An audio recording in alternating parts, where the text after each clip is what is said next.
Você contemplou uma carta de consórcio e quer saber em quanto tempo vai conseguir utilizar esse dinheiro? Ou melhor, em quanto tempo você vai ter finalizado todo esse processo de compra?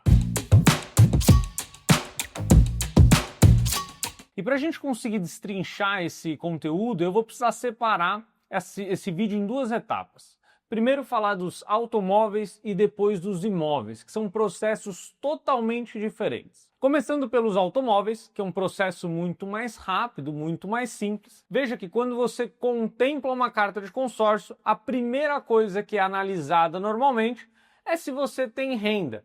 Muita gente questiona, fala, pô, na hora de contratar o consórcio é mais fácil.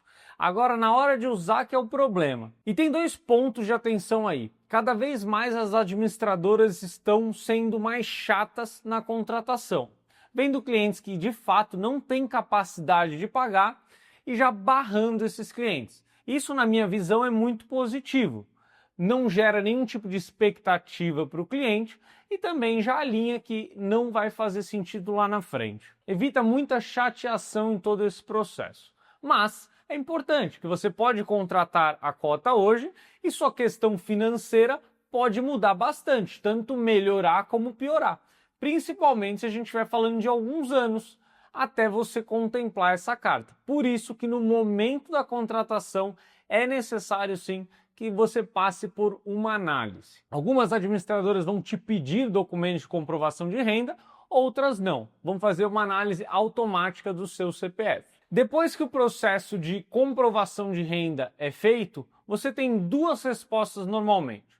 Ou você é aprovado, ou você tem a possibilidade de apresentar um fiador. E com isso, vamos para a segunda etapa, que é enviar a documentação do veículo. Cada administradora tem uma regra em relação a tempo, por exemplo, de vida do veículo. Então tem administradoras que só permitem você comprar carros de 5 anos, de 7, de 8, de 10. Então isso varia um pouquinho. Além disso, existem algumas restrições, como por exemplo o carro de leilão. Os carros de leilão não são tão simples para serem comprados com consórcio. Passou-se a análise do veículo e das duas partes, quem vai comprar e vender, a administradora envia a autorização de faturamento. Que ela está falando o seguinte, olha, olhei o carro, olhei quem vai comprar, olhei quem vai vender e está tudo certo. Pode dar sequência no processo. A autorização de faturamento normalmente tem duas frentes. Se você está comprando um carro de uma loja, por exemplo, a loja precisa mandar a nota fiscal do veículo. Se você está comprando de um particular, você vai precisar mandar o ATPV, que é o documento de transferência do veículo preenchido entre as duas partes. E por isso que muita gente tem desconforto em relação a vender veículos por consórcio.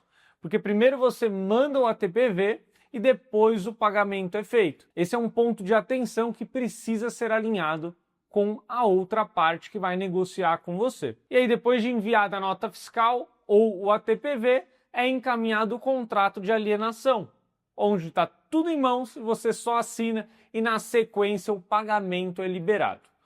Todo esse processo você pode ter uma expectativa entre 5 a 10 dias. Pode ser que aconteça antes, mas eu gosto de alinhar essa expectativa e esse prazo para que ninguém se frustre. Ponto importante, se o carro não for aceito, você vai ter que ir atrás de outro veículo. Se sua renda não for aprovada, você vai ter que ir atrás de um fiador. Então percebe que esse processo pode se alongar de fato? Então, muita atenção. E agora vamos para a segunda etapa do vídeo. Os consórcios de imóvel. A primeira parte é idêntica, você precisa apresentar a sua condição financeira.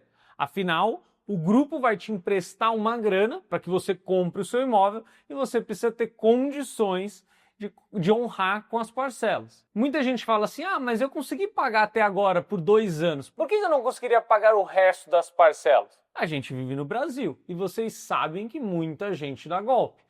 Imagina a pessoa que pagou 3, 4, 5 meses, pega toda a grana e some do mapa. Por isso é muito importante que todo o processo tenha muito rigor. Afinal, os outros consorciados que emprestam esse dinheiro.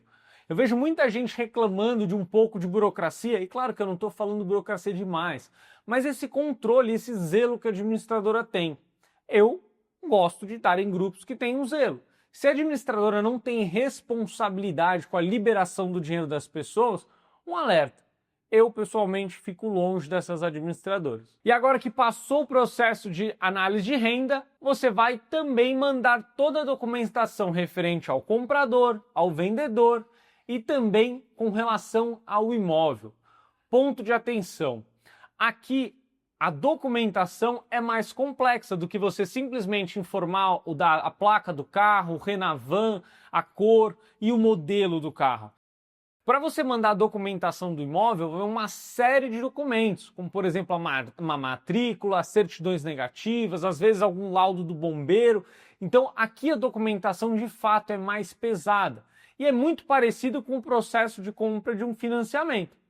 Pensa comigo, concorda que se o banco vai pedir uma série de documentações para alienar aquele bem e te emprestar a grana, a administradora também precisa ter um rigor porque ela vai fazer exatamente o mesmo processo e correr o mesmo risco. Então por isso que existe sim uma necessidade grande de documentos. E eu até te adianto, se você tentar comprar um imóvel regular, você não vai conseguir.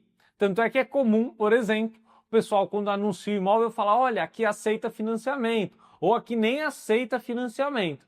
O que a pessoa está falando, na verdade, é que não tem a documentação em dia. Isso é muito importante. Aqui vão ser pedidas algumas certidões negativas também. Então, depois que toda essa documentação é analisada, o contrato é confeccionado e toda essa documentação é enviada para o cartório, para que seja registrado esse contrato. E aí um ponto de atenção, muita gente acha que vai conseguir fazer o processo em 5, 10 dias, tudo certinho, tudo uma maravilha.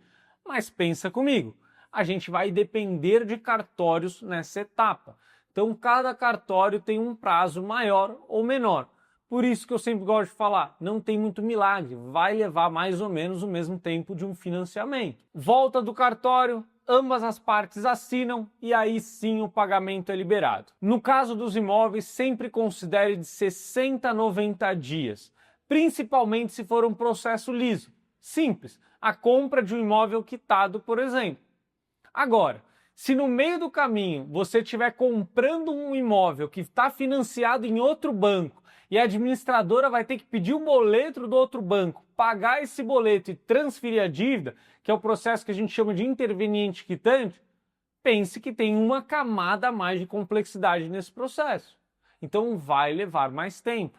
Não negocie nenhum contrato usando consórcio onde você coloca um prazo de 10 dias, por exemplo. Eu já vi muita gente se frustrando por conta disso. Agora, se você quiser entender, além da burocracia, se você quiser entender como que se ganha dinheiro com consórcios, mesmo sem comprar imóveis, eu vou deixar aqui na descrição o link do MCPC, o Manual de Construção de Patrimônio com Consórcio, onde você aprende a investir de forma simples e rentável e de forma segura. Custa menos do que uma pizza e se você não gostar do material, você pode pedir o seu dinheiro de volta em até 7 dias. Até o próximo vídeo. Tchau, tchau.